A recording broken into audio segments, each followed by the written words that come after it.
Bonjour les sportifs connectés, c'est Jérôme du blog montrecardogps.fr et bienvenue ce soir dans ce nouveau live.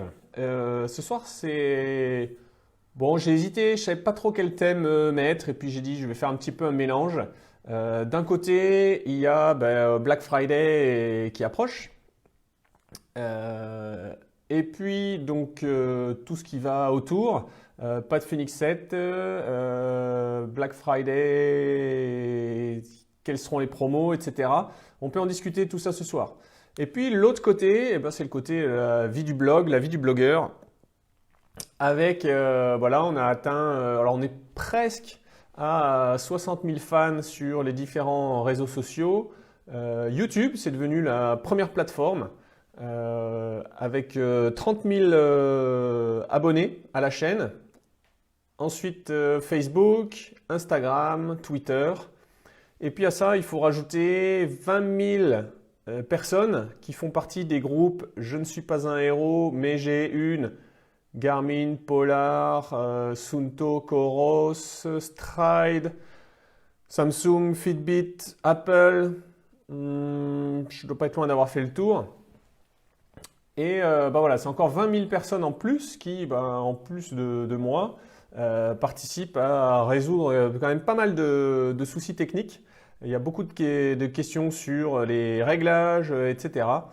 Donc, ceux qui ne sont pas encore abonnés, vous pouvez y aller sur YouTube, sur Facebook, Instagram, tous les canaux au travers desquels je communique différentes choses, en plus du contenu sur le blog, les articles, tous les lundis. Là, j'ai fini ce soir l'article pour lundi. Et donc, en exclusivité, vous qui regardez le live, vous allez savoir un peu le thème. C'est un article sur la charge d'entraînement. Donc, la charge d'entraînement, en fonction des plateformes, ça va du très simple. En fait, à mon sens, c'est un peu Garmin qui a popularisé ça avec le widget statut d'entraînement. C'est-à-dire comment simplifier l'analyse de toutes les données avec juste une donnée. Des entraînements, entraînements productifs, entraînements pas productifs. Derrière, je vois bien sur les réseaux que derrière, il y a pas mal de questions parce que les gens ne comprennent pas pourquoi ils ont été s'entraîner et ils ont un statut d'entraînement non productif. Donc ça, voilà, il y a pas mal de questions là derrière.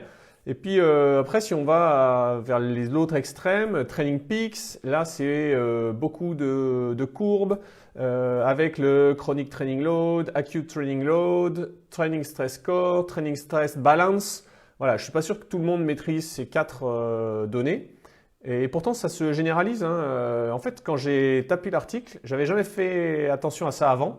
Mais Mais en fait, toutes les marques maintenant ont leurs indicateurs de charge d'entraînement. Alors, Strava a intégré la mesure de forme, Suunto a récupéré les algorithmes de Training Peaks, Coros l'a intégré dans Evolab, Polar, ils ont leur statut de charge cardiaque et puis le suivi de la charge musculaire. Garmin, donc ils ont le statut d'entraînement. En fait, voilà, toutes les marques fournissent cet indicateur de manière plus ou moins complexe de charge d'entraînement. Et je me rends bien compte quand même que, notamment sur les groupes Facebook, que c'est quelque chose qui n'est pas complètement maîtrisé. Donc ça sera l'article de lundi. La charge d'entraînement, le risque, c'est de chercher à augmenter, de suivre ces indicateurs pour chercher à augmenter son volume d'entraînement. Et en fait, quand je dis ça, je parle déjà de la réponse parce que la charge d'entraînement, on parle bien là d'un volume et d'une intensité d'entraînement, mais ça ne retrace pas complètement votre forme physique. Donc la charge d'entraînement, en général, il y a deux indicateurs qui sont suivis. Il y a un indicateur à court terme qui est calculé sur 7 jours. Ça, c'est le ATL chez Training Peaks. Et ensuite, il y a un indicateur à plus, alors je ne vais pas appeler ça long terme, j'ai dit moyen terme, parce qu'à l'échelle d'une saison, ça reste du moyen terme, c'est 4 à 6 semaines en fonction des marques. Et en fait, donc ça c'est le CTL. Et ce qui rend ça compliqué, c'est que dans les traductions françaises, toutes les marques utilisent des dénominations différentes. Alors moi, je vais l'exprimer avec mes mots. La charge à 7 jours, c'est plutôt une indication de la fatigue.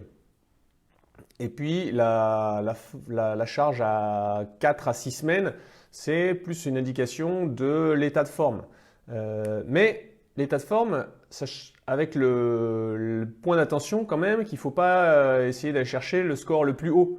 Parce que si on cherche à aller crever le plafond de charge d'entraînement, ben en fait on va juste être fatigué. Donc certes, on peut utiliser la charge d'entraînement pour adapter et jauger un programme d'entraînement, mais ce n'est pas un indicateur de performance, d'accord? Ce n'est pas un indicateur de VO2 max, ce n'est pas un indicateur d'allure au kilomètre, et ce n'est pas parce que vous augmentez votre charge d'entraînement jusqu'à dépasser et crever les plafonds de 1000, 1500 que vous allez nécessairement améliorer vos performances. D'accord? Il y a un effet retard et un effet où il faut éviter des dents de scie où on explose le plafond du CTL et puis derrière on n'en peut plus donc on reste à la maison, on ne fait plus rien pendant une semaine. Donc là ça va retomber et puis on va faire des dents de scie comme ça. Et au final, ben, à chaque dent de scie, on ne progresse pas, quoi. Et c'est là un peu tout l'art du coach dans l'analyse. C'est que il va chercher à augmenter cette charge d'entraînement de manière progressive. Il pourra y avoir des plateaux, il peut y avoir des analyses différenciées selon qu'on est pendant la saison ou hors saison. Hein, l'hiver par exemple, ou bien si on se trouve à 12 semaines d'un marathon ou à 15 semaines d'un Ironman. Ben, là, le coach, il ne va pas utiliser la charge d'entraînement de la même manière. Mathieu, du coup, quelle marque s'en sort le mieux pour le statut d'entraînement? Ben là, alors, il n'y a pas beaucoup de règles de s'en sortir mieux, en fait, parce que les formules, elles sont connues, hein, je vous les partagerai dans l'article. Je dirais que la différence, c'est une question de présentation. Il y a certaines plateformes où on peut soi-même aller faire la mise en forme des graphiques un peu plus à sa main, où on peut faire soi-même un peu plus d'analyse. Donc clairement, hein, tous les Training Peaks, Nolio, Suunto, puisqu'ils reprennent les algorithmes de Training Peaks, Coros, c'est et Polar, c'est des plateformes où l'analyse se fait au travers de au moins 3 courbes. Alors forcément, pour Coros, ben, c'est pas simple à faire sur l'écran de smartphone. Alors l'affichage d'ailleurs se bascule directement en format paysage, mais bon, c'est quand même moins facile à faire que sur un ordinateur. Après, Garmin, eux, ils ont fait le choix de quelque chose de très simplifié, mais du coup, ça c'est quelque chose qui, à mon avis, ne répondra pas aux coachs qui cherchent à aller chercher la performance, à aller améliorer les performances et les séances d'entraînement. Le statut d'entraînement sur Garmin, c'est au contraire quelque chose qui, à mon avis, s'adresse plutôt aux masses qui ne maîtrisent pas toutes les données de CTL, TSS, ATL, etc. et qui ont juste besoin d'un indicateur simple pour leur dire c'est bien la façon dont tu t'entraînes ou c'est pas bien la façon dont tu t'entraînes. Donc là encore, c'était une question de Mathieu. Voilà, ça dépend du niveau du niveau de maîtrise de chacun et puis des objectifs qu'on se fixe. Là, si tous les sportifs qui font pas de course dans l'année, ils n'ont pas nécessairement, ils n'ont même pas besoin d'aller passer des heures à analyser des graphiques pour voir si ça monte, si ça descend, si les courbes se croisent. Bon. Là, je ne sais pas si vous avez vu, il y a la GridTix Pro qui est devenue dispo en France. Iron l'a mise en rayon. La Vertix 2, pour l'instant, elle est encore difficile à trouver. On la trouve à l'étranger ou alors sinon, il y a quelques exemplaires sur le site Coros. Garmin, il y a de grosses promos en ce moment, donc je pense que sur le Black Friday, ça va, je ne sais pas comment ça va exploser, mais ouais, à mon avis, hein, les Phoenix 6 pour le Black Friday, ça va exploser. Et puis, alors j'ai participé à un podcast, j'ai enregistré un podcast cette semaine et j'en ai discuté en commentaire d'une publication avec quelqu'un là. Faut faire attention sur les promos à pas aller acheter des montres qui sont nécessairement qui peuvent être en dehors de tous les outils que vous allez utiliser juste parce qu'il y a une grosse promo. Ça peut être l'occasion de choisir une montre plus jolie qu'une autre parce que du coup on profite d'une réduc. Mais je sais pas, il y a 2-3 semaines là, quelqu'un m'a écrit en privé pour me demander un avis entre le choix entre deux montres. Donc je lui ai donné mon avis, je lui ai dit voilà, pour ton profil, ce que tu veux faire, la montre A est suffisante. Et finalement il m'a répondu en disant finalement j'ai pris la montre B qui était plus chère, juste parce qu'il y avait une bonne promo dessus. Bon, là j'ai eu un peu de mal avec ce type de réflexion, ce mode de réflexion, parce que finalement il a quand même payé sa montre plus cher que ce que je lui ai recommandé qui était suffisant pour lui. En plus, il y a toutes les chances qu'il ait une montre peut-être trop compliquée pour ce dont il a besoin ou ce dont il va se servir. Donc soit l'option la plus défavorable, c'est que il ne saura même pas configurer sa montre. Ça, on en voit plein sur les groupes Facebook. Soit l'option 2, c'est que il va pas utiliser plein de choses sur sa montre et c'est un peu dommage. Alors après, une fois que j'ai dit ça c'est la réflexion purement rationnelle. Après, je comprends bien qu'il y a l'aspect design et qu'on puisse qu'on puisse choisir une montre juste parce qu'on la trouve belle. Ça, c'est clair, je le comprends tout à fait. Thomas, ça c'est une petite question dépannage. Thomas qui a des problèmes avec sa montre qui lui affiche une vitesse instantanée souvent sous-évaluée, mais un temps au kilomètre qui lui semble juste. Alors, donc déjà, c'est moi qui ai rajouté qui lui semble juste. Je ne sais pas ce qui te permet, Thomas, de dire que ton temps au kilomètre est conforme. Alors peut-être que tu cours avec d'autres personnes. Sur le blog, il y a déjà de nombreuses années, j'ai écrit un article qui est pourquoi vous devez utiliser la vitesse moyenne plutôt que la vitesse instantanée. Alors la Fenix 5, puisqu'en l'occurrence c'est une Fenix 5, elle a une précision sur l'allure instantanée qui est très mauvaise dès lors qu'on passe sous des arbres. Ça je l'ai fait remarquer dans mon test. Et là il n'y a rien à faire. On ne peut rien y faire. Alors, je ne sais pas si ça vient de la puce, de l'antenne, de l'algorithme de traitement derrière. Bon, bref, il y a tellement de possibilités, de causes possibles, et en plus, on ne peut pas agir dessus. Donc, voilà, il n'y a rien à faire. Donc, j'avais fait un article dans lequel je conseillais d'utiliser, alors non pas l'allure moyenne, mais l'allure moyenne au tour. Vous programmez un tour automatique de 1 km. Et vous affichez, au lieu d'afficher l'allure instantanée, vous affichez l'allure au tour. Alors c'est l'allure circuit sur Garmin. Et comme ça, vous allez avoir une allure qui va se calculer sur 1 km. Donc en fait, ça fait une moyenne qui fait que ça lisse toutes les fluctuations de l'allure instantanée. Mais en même temps, quand vous en serez au 10e kilomètre, vous aurez bien une prise en compte de la fatigue. Ce ne sera pas une moyenne sur les 10 km où peut-être que vous êtes parti vite et puis que vous êtes en train de faiblir complètement. L'allure moyenne au tour, elle prendra bien en compte juste votre allure sur le dernier kilomètre.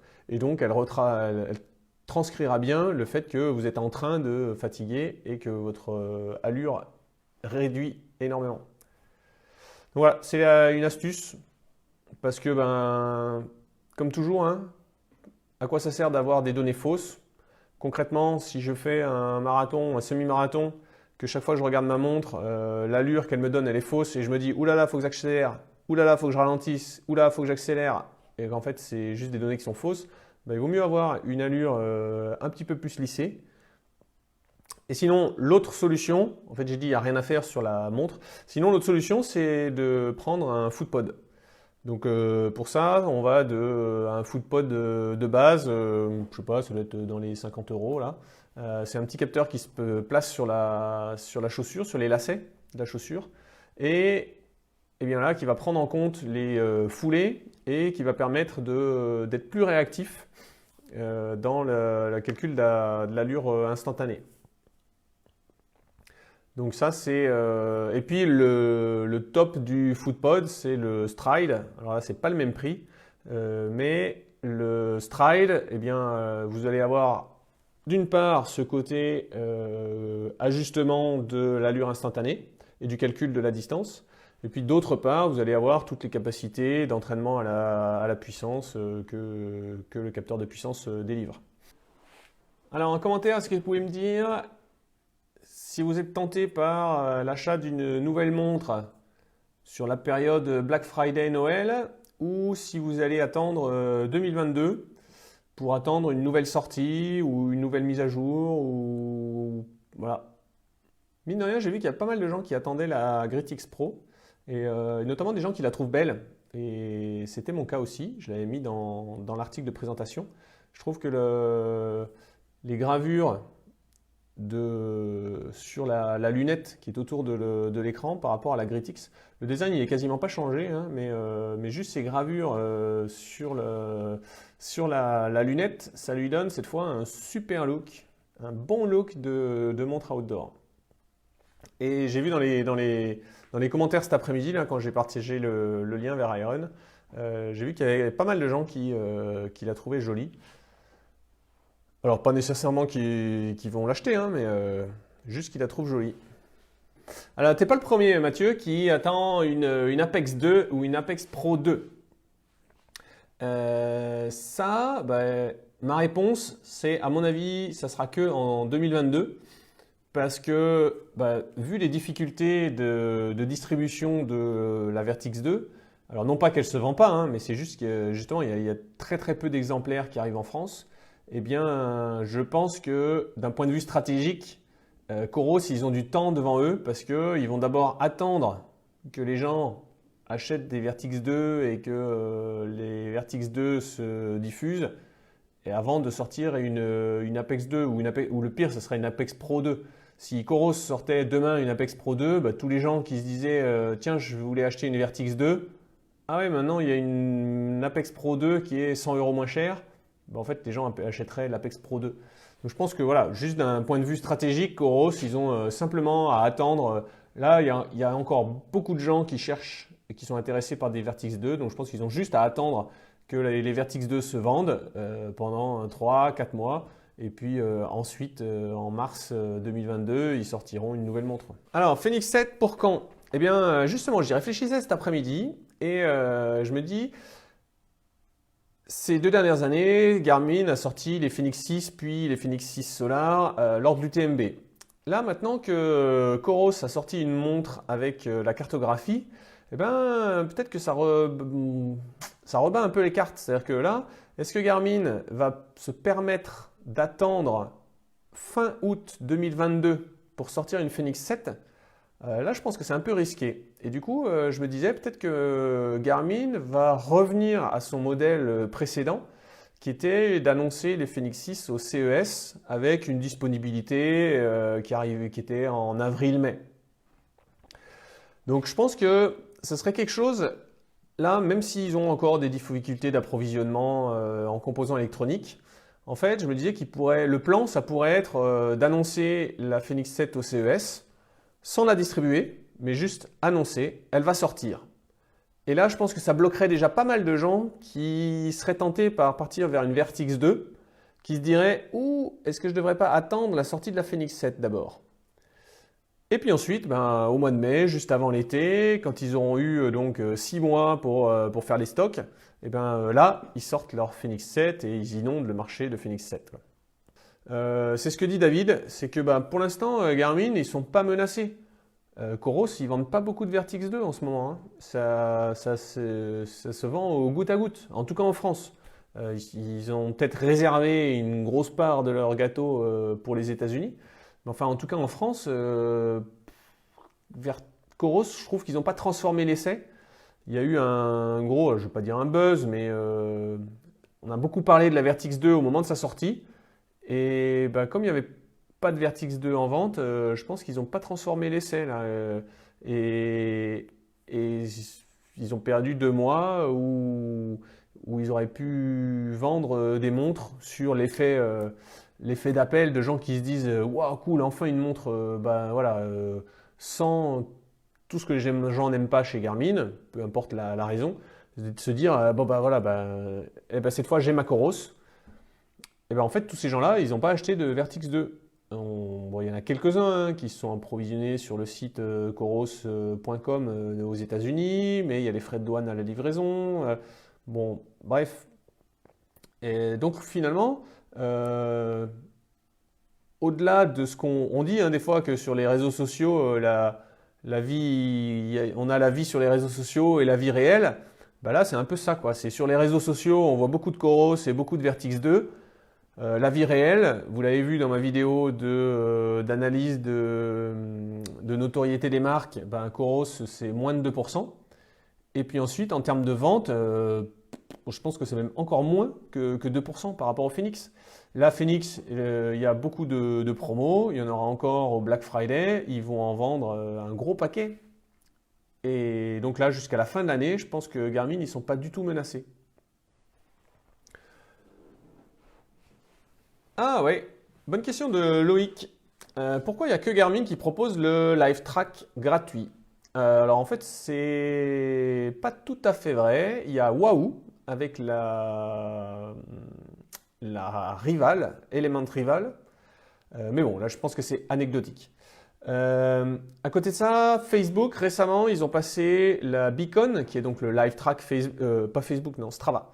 Strava, ils ont passé la Beacon, qui est le Live Track de Strava, dans la partie gratuite de Strava. Donc maintenant, chaque fois que vous pouvez utiliser l'application Strava sur votre smartphone pour faire du Live Track.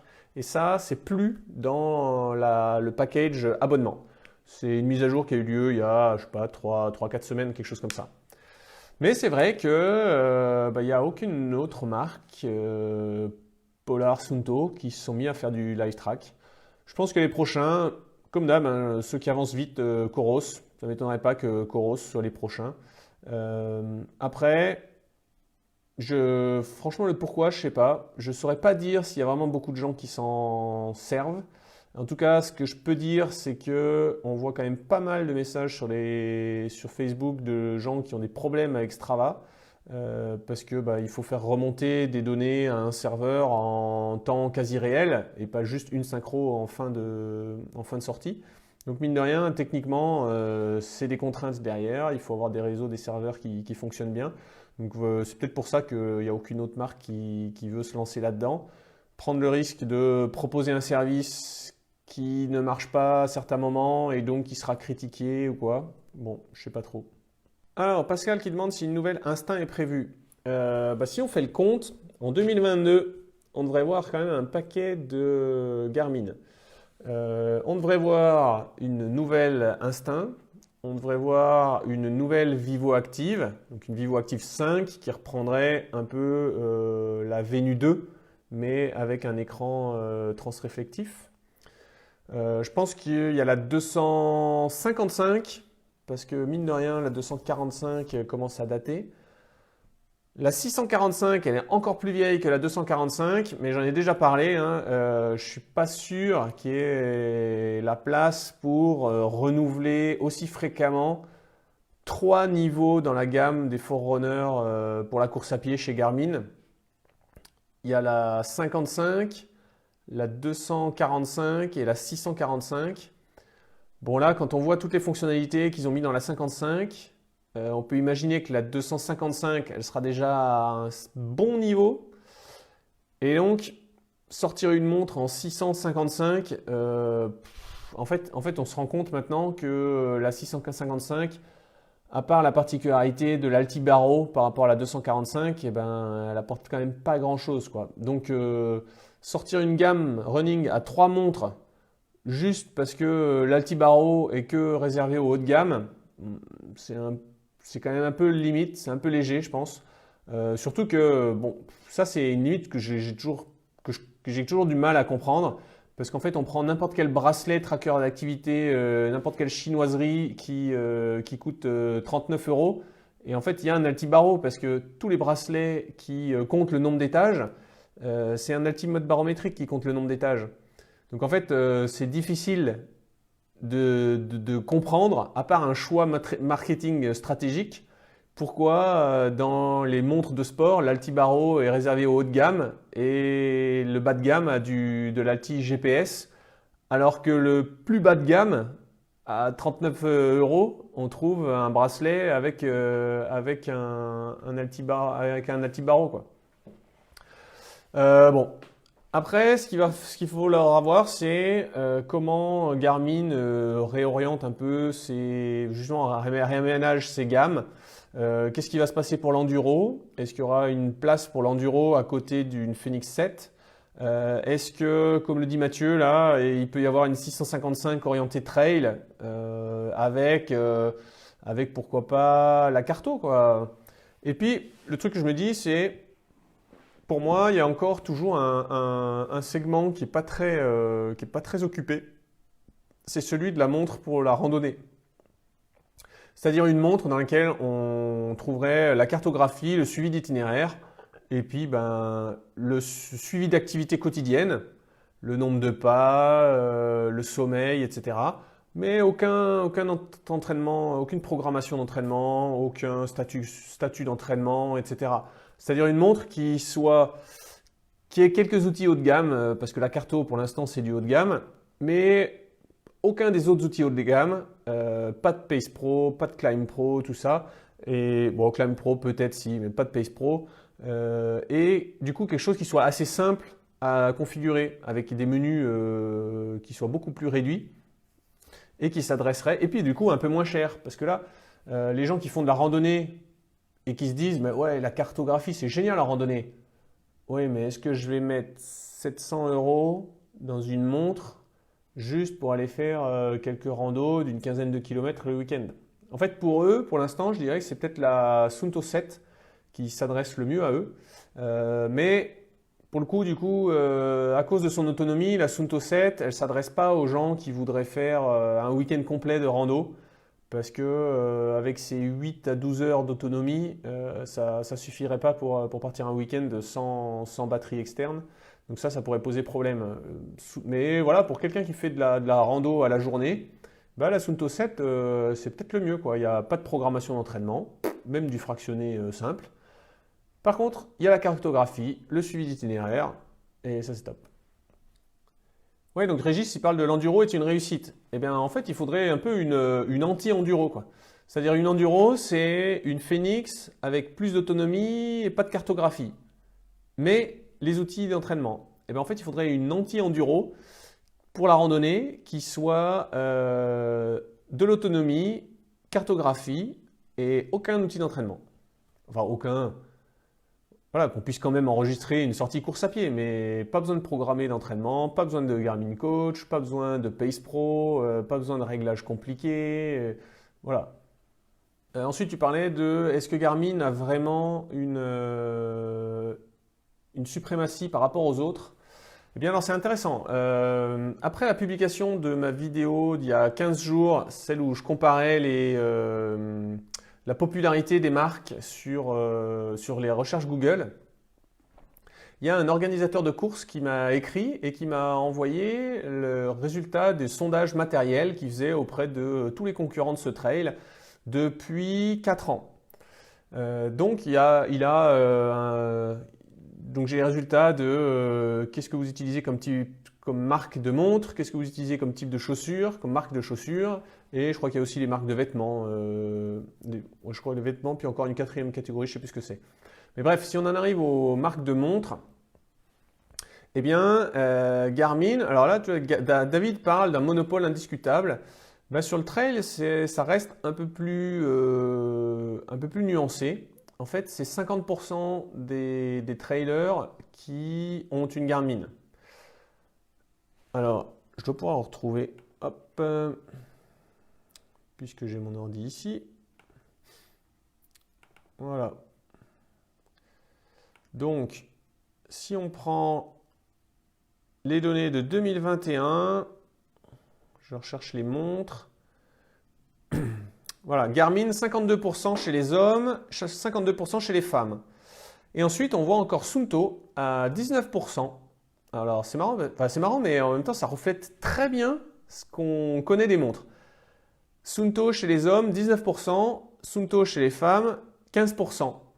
Bah ouais, parce qu'en fait, les Suunto, ça reste des grosses montres, et puis qui sont pas très très belles. Par exemple, les Spartan Trainer, elles étaient plus petites que les Spartan Ultra, mais bah, faut reconnaître, elles étaient moins jolies.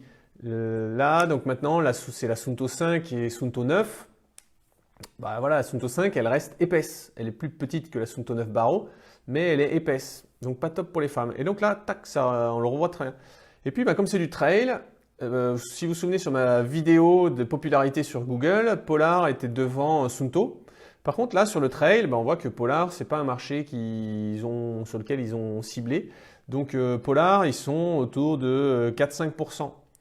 Et Coros, par contre, là, on est pile poil dans ce que j'avais vu sur mon analyse de popularité.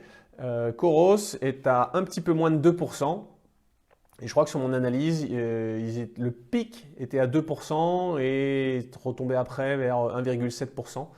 Donc je suis en train de réfléchir là, de voir comment je pourrais enrichir ma vidéo par ces petites données qui sont des données réelles. Alors je sais pas sur quel est l'échantillon, j'ai juste des pourcentages, je ne sais pas combien il y a de participants, mais je pense que ça doit se trouver assez facilement. C'est le trail des Hauts-Forts. Je pense que sur Internet, je dois pouvoir trouver assez facilement le nombre de participants. Alors, ça ne me dira pas si tous les participants ont répondu au questionnaire. Mais bon, ça va. Donc, Garmin a un monopole indiscutable. Ben, pas encore partout. Alors, c'est sûr, hein, ils sont quand 50% du marché, alors que les autres marques se partagent les autres 50%. C'est sûr, ils survolent toutes les autres marques. Mais cette étude-là, je me suis éclaté à la faire. Coros, en fait, c'est vraiment celui qui est en train de dynamiter, de bousculer le marché. Mais finalement, on en parle beaucoup sur les réseaux sociaux, mais c'est pas une marque qui est encore très connue. Donc on a l'impression de voir des Coros partout sur Instagram, parce qu'ils ont un gros programme d'ambassadeurs. Mais vous voyez que sur Google, en fait, c'est 2%. Et je pense que vous prenez Madame Michu qui a couru, je sais pas, qui voudrait courir un marathon dans sa vie. Bon, bah, elle va aller chez Decathlon. Elle verra pas de Coros, elle connaît pas Coros. Et puis, elle va acheter une montre et elle achètera une Garmin. Ouais, alors tu vois, donc Mathieu dit Coros va intéresser du monde. Moi, je pense que c'était très vrai au début parce que Coros, ils avaient un super rapport qualité-prix. En fait, ils proposaient du titane, saphir pour moins cher que tous les autres, que pour le prix d'une Garmin en plastique. Donc, sauf que maintenant, ils ont développé leurs outils, donc la partie logicielle, aussi bien sur les montres que sur l'appli. Mais il y a aussi les prix qui ont monté. Maintenant, une Vertix 2, elle n'est pas moins chère qu'une Suunto 9 Barreau, elle n'est pas moins chère qu'une Vantage V2 et elle n'est pas moins chère qu'une Fenix 6 Pro. Alors ok, il y a du saphir sur la Vertix 2, mais du coup, vous voyez, Coros revient dans un schéma où on va analyser les points forts, les points faibles par rapport à un autre, alors qu'il y a ne serait-ce qu'un an, une Coros Apex. Bah voilà, une Coros Apex, elle était face à quoi? Elle était face à une 245, tout plastique, pas d'altibaro, une Suunto 5, tout plastique, pas d'altibaro, et une Vantage M, pas tout plastique, il y a quand même la couronne. Pardon, Suunto 5, c'est pas tout plastique, il y avait quand même la couronne métallique. La Vantage M, pareil. Et en fait, Coros, eux, ils mettaient en face une Apex avec une lunette en titane et une vitre saphir. Et tout ça pour 350 €. Bah, c'était imbattable. Mais on verra. Je pense que là, le prix de la Vertix V2, de mémoire, il a augmenté de 50 € par rapport à la Vertix 1. On va voir à quel prix ils vont sortir l'Apex 2. Yannick qui demande si Coros va améliorer sa cartographie sur la Vertix V2. La Vertix 2. Bon, à court terme, la réponse c'est clairement non. Alors, quand on parle d'amélioration de la carte, il y a deux choses. On peut voir, améliorer la partie visuelle. Et notamment, vous l'avez vu dans la vidéo dans laquelle je compare la carto d'une Phoenix 6 et la carto d'une Phoenix 6 Pro et la carto d'une Vertix 2. Tous les chemins et les routes sont blancs. On ne voit pas la différence entre un petit chemin et une route goudronnée. Donc ça, c'est quelque chose qu'il faut que Coros améliore. Ça, je pense que c'est faisable assez facilement parce que ces données, elles sont disponibles dans OpenStreetMap. Souvent, la carto Garmin, la carto Garmin, elle s'appuie sur OpenStreetMap. Là, je pense que Coros a fait pareil. Et sur OpenStreetMap, on peut faire un filtre sur la taille des chemins. Donc ça, c'est quelque chose qu'ils peuvent faire assez facilement, c'est de la mise en forme. Et puis après, il y a l'autre partie, donc cette fois, c'est pas améliorer la carto, mais c'est améliorer l'utilisation de la carto, c'est-à-dire développer tout le côté routage. Si sur une Phoenix 6 Pro avec la carto, je demande un retour départ, eh bien, elle va me chercher un itinéraire en passant par des routes et des chemins pour me ramener jusqu'au départ. Sur une Vertix 2, la cartographie c'est juste un fond d'écran, donc en fait elle va continuer de me tracer un tout droit et avec une distance. C'est un peu comme si vous faisiez j'ai pensé à cette analogie hier, je crois. C'est un peu comme si vous faites une capture d'écran de votre smartphone.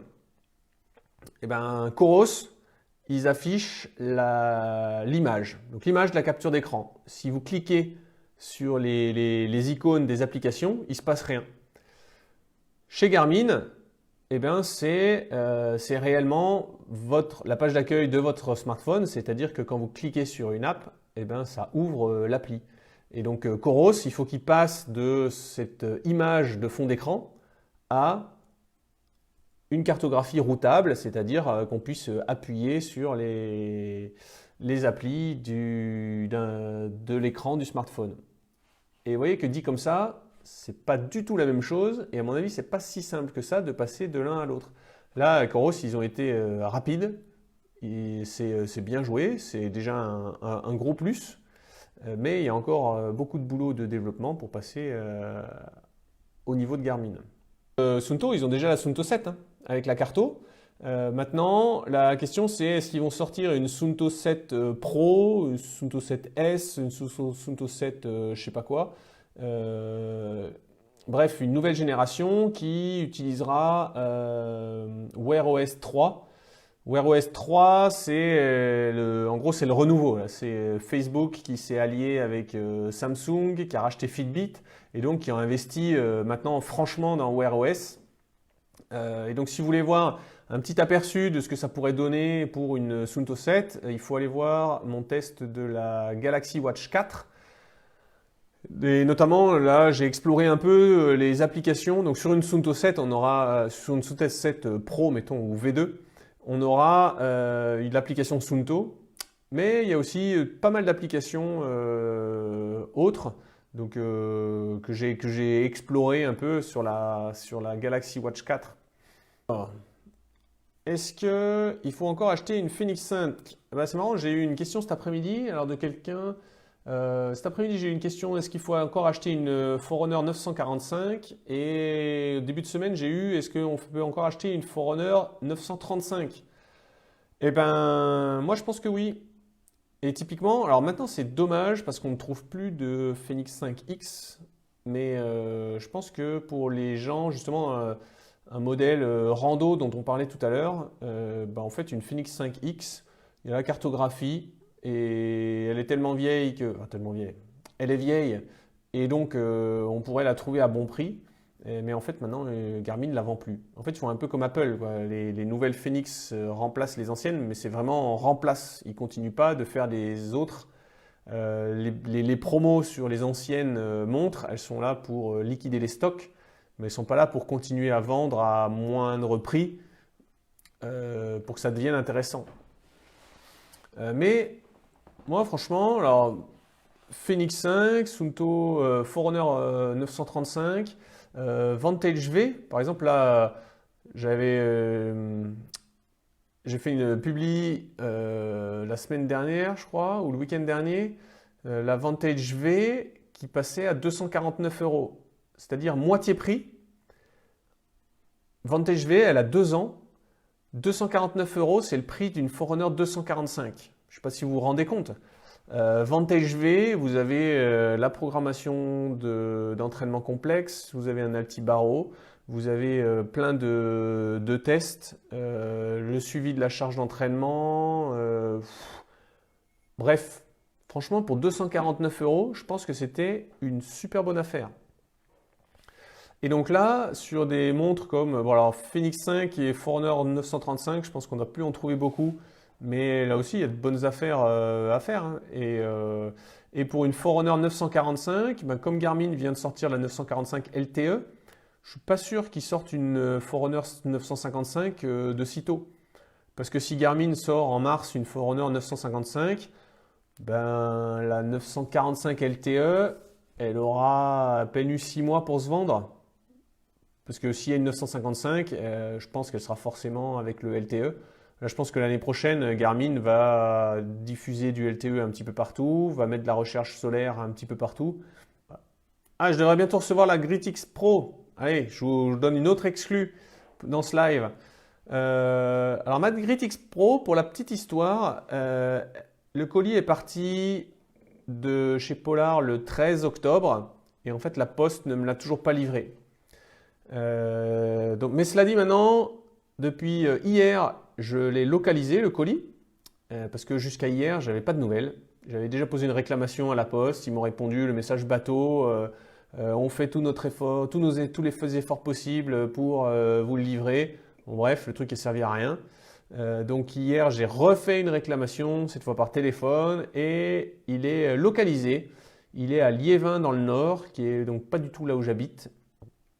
Et ils vont me le renvoyer. Bon, ce qu'il y a, c'est que comme je pars une semaine en vacances demain, eh bien, je ne la récupérerai que lundi dans 10 jours. Donc c'est un peu con parce que si je l'avais eu tout de suite, eh bien, en fait, lundi dans 10 jours, j'aurais pu vous sortir le test. En fait, ça aurait fait déjà 16 plus 10, ça aurait fait 26 jours de test. Et en général, voilà, il me faut à peu près un mois pour faire un test. Donc là, bah, voilà, je suis vraiment dégoûté parce que à cause de la poste, eh ben, au lieu de publier le test dans 10 jours, eh ben, je vais juste recevoir le colis. Voilà. Bon, enfin, quand je dis dégoûté, c'est pas très grave, hein. Là, bon, il y a toujours un petit rush hein, quand même au mois de décembre parce que pour arriver à sortir tous les tests avant Noël, parce qu'en général, voilà, sur fin novembre et décembre, je reçois plutôt pas mal de montres en test. Est-ce qu'il y aura un écran tactile sur la Phoenix 7? Eh ben, moi, je parierais sur oui. Voilà, vous pouvez le noter. Eh ben, cette vidéo, elle sera disponible sur YouTube, donc elle sera enregistrée pour l'histoire. Moi, je pense que oui. Là, concrètement, maintenant, toutes les marques ont un écran tactile.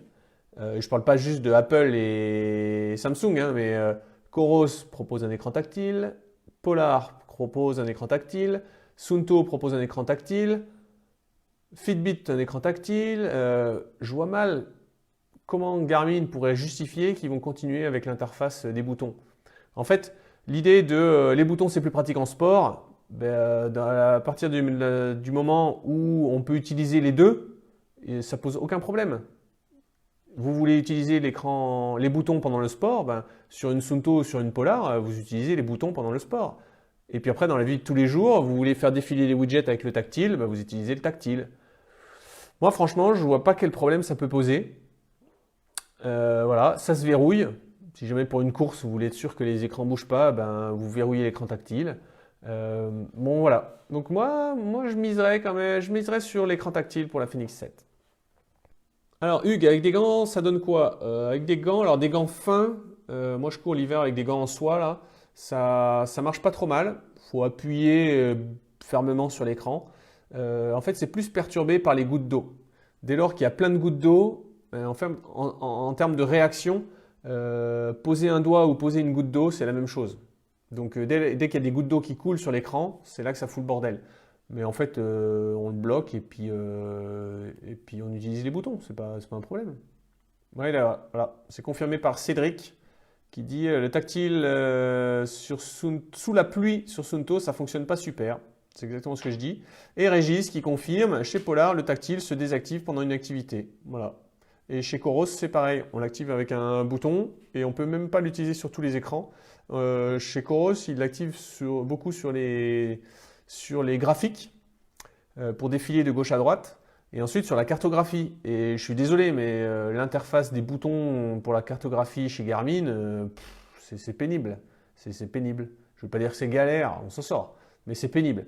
Si vous avez vu ma vidéo de comparaison de la carto Vertix 2 face à Phoenix 6X Pro, bon ben voilà, Vertix 2, on pose le doigt dessus, comme sur un smartphone. 6X Pro, il faut 300 clics pour arriver au point qu'on veut voir, quoi. Alexandre, tu veux visiblement pouvoir calibrer ton altimètre manuellement pendant une sortie sur une Apex Pro et c'est pas possible. Oui, la calibration c'est au DPU et ensuite il n'y a plus. Ben, je pense que Coros, il doit avoir une liste de choses demandées qui doit être énorme. Et après, bon, il faut savoir si c'est leur priorité ou pas. Ça me semble quand même de l'ordre du détail, à mon avis, sur l'ensemble des gens qui ont acheté une Coros. Il ne doit pas y en avoir beaucoup qui demandent ça. Je suis même pas sûr qu'il y ait beaucoup de gens qui calibrent leur altimètre barreau avant chaque sortie. Même moi, je le fais pas en fait. Moi, je le fais que quand je suis en montagne. Que quand j'ai besoin, je sais que je vais avoir besoin de mesures de dénivelé si je veux savoir si je suis près du sommet ou pas.